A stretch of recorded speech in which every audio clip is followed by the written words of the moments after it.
Okay, so I'm on my first and only day off, basically. I played yesterday was my day one, and now they're playing the day twos of flights A and B, and then I'll play my day two tomorrow, and then from there on it's just nonstop poker for 10 days as you go. So all right, so a couple things. So first, to summarize my day one experience, I had I think I played pretty okay. I don't think I played the best poker that I could. I didn't like two or three spots that I was in. I had a little bit of a mini roller coaster, meaning like I went from 50 to 75K really quickly, and then 75K to about 120K, and then like 120K back to 100, and then down to like 80, and then down to 60, and then back up to 80, and then finally ending the day with like 61K. And those roller coasters can you really have to stay focused and not let them get to you. I think there's like an emotional thing that goes on when you're at the table where it's basically like, you know, you double up and you're like, all right, guys, this is really good. I'm really excited, blah, blah, blah. And then all of a sudden you get hit really hard and all right, I'm back down. Like, it's not like a cash game where you can just simply reload. There's this interesting thing that happens when you get excited and then you lose. So you really have to become detached, which is something that I'm good at in cash, but I'm working on it right now in terms of tournaments. Really not being so focused on those little ups and downs. It doesn't really matter much. I mean, I still have like 100 big blinds right now, so it's not like I'm doing bad. But there's this. You guys, if you're watching this video, you probably have experienced the thought of like doubling or tripling up early, really on, and like, all right, like I got this. I'm gonna win. And you've also probably experienced the other side of it, where it's kind of like, all right, I'm down to 20 big blinds. I'm not doing too well. This sucks. Like, you gotta get rid of that. And it's something that I see players physically at my table doing. So it's like, you'll see a guy run up his stack from 50 to 90K, from 90K to 150, play pretty loose, play pretty aggressively, playing good poker. Then all of a sudden, bam, he walks into like set over set, and now he's down to 40 or 50, and they still have a healthy stack, but now they're just kind of like more, more behaved, I would like to say, and they're just kind of in the corner and not really bothering anyone. So that was really interesting. I like my table. I had a Beyond Tells member at my table who was playing very good, very good actually. A couple pros. Matt Affleck was to my left, and one other guy who I thought was fairly decent. I think there was like around 4 decent players. The rest were kind of more on the amateur level. What I'm really excited about is my table does not look too difficult in day 2. And you can check your tables online to see where you're going to be. And you can Google the people to make sure, if they've won anything. And there's like, one person who's got a decent amount of wins. The rest of the people seem to be amateurs.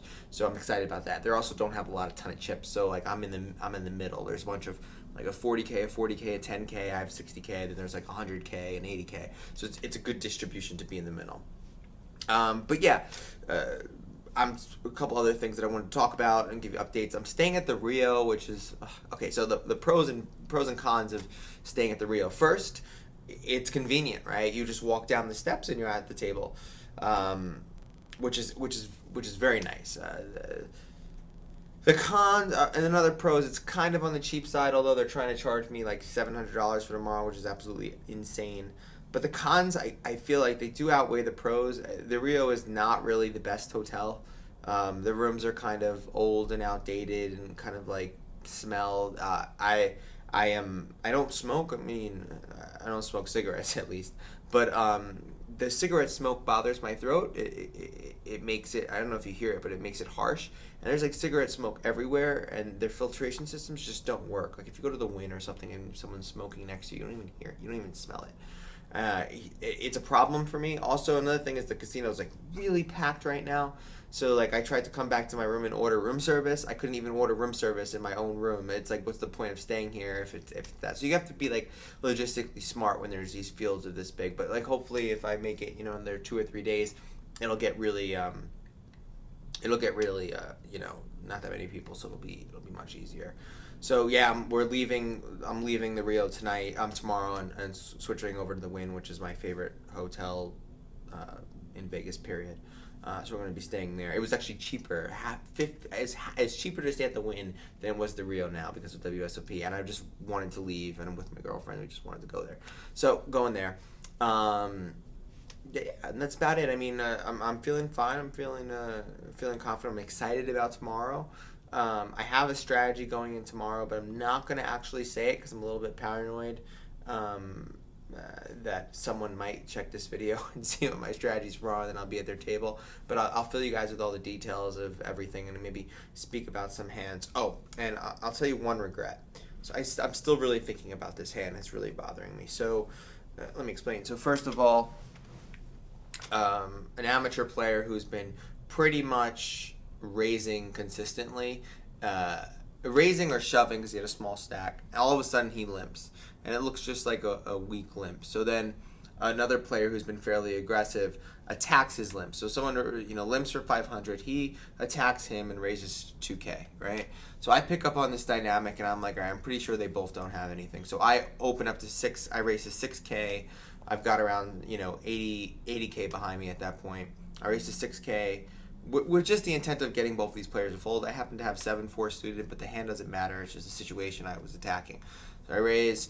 The initial guy folds. I'm correct. The other guy tanks for 20 seconds maybe, and then calls me. So then the board comes King 9-9. My opponent makes a bet of 22K. I bet out. I re-raise to 6K because I just didn't think he had any of that board. And then he makes it 17K, right? And while he makes it 17K, I look over at the guy who I've been kind of paying attention to, but the only problem was the dealer was always blocking him. So I was in the 1 seat, he was in the 9 seat, so couldn't really see him well. So I'm constantly looking at this guy, and then he has the most craziest physiological arousal. His heart was going crazy. He looked terrified. It was just such an obvious bluff. And I'm sitting there and I'm looking at my stack, and at that point, in order for me to do anything, I couldn't raise him because if I would have I had to go all in. That was the only thing left. At 17K, at that point, I had around I think 68ish or 67ish. It would be a perfect shove, and I didn't. I ended up folding, and I was really I don't want to say beat myself up because the whole point of Beyond Tell is I spent so much time studying and researching behavior, and it's when the chance to actually pull the trigger, I did it, which I'm kind of pissed about, and the only reason I didn't pull the trigger is if I'm wrong, and I think I was wrong I think the margin of 1% of the time. The only reason I think that he could have that physiological arousal is if he had a hand like pocket nines and was so excited. I think most of the time he has air there. And he wouldn't be getting the odds to call me with most hands, but I had 7-4, so it's pretty much drawing dead if he did call me, which was a problem. And I was maybe there'll be a better spot later on, but I thought that would have been an amazing way to end the day with probably if I would have made that play, I would have had well over 100K in chips. So you never know.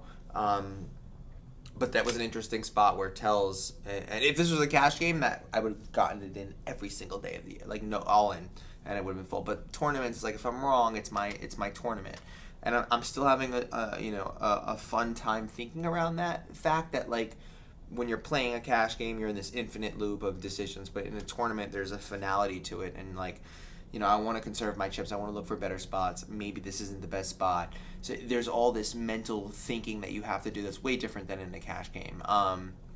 So yeah, I'm not struggling with that, but I'm kind of, it's coming up a lot, thinking about that. And it's fun to think about those things away from the table because then you're more effective and you're better at doing it at the table. But yeah, that's updates. Anything you want me to post about this trip or while I'm out here, please comment below, let me know. Appreciate all the support and love. A lot of you have been sweating me in the 5K 6 max, and you also sending me updates, email stuff now. Some of you even checked out my table before me, which I was pretty impressed about. So thank you so much, and hopefully I'll be making another video later tomorrow and summarizing my day 2 results. And I'm gonna make a commitment. I have 61K. I want to finish day 2 with around 200K. So let's see if I'm able to triple up my stack or not. About it.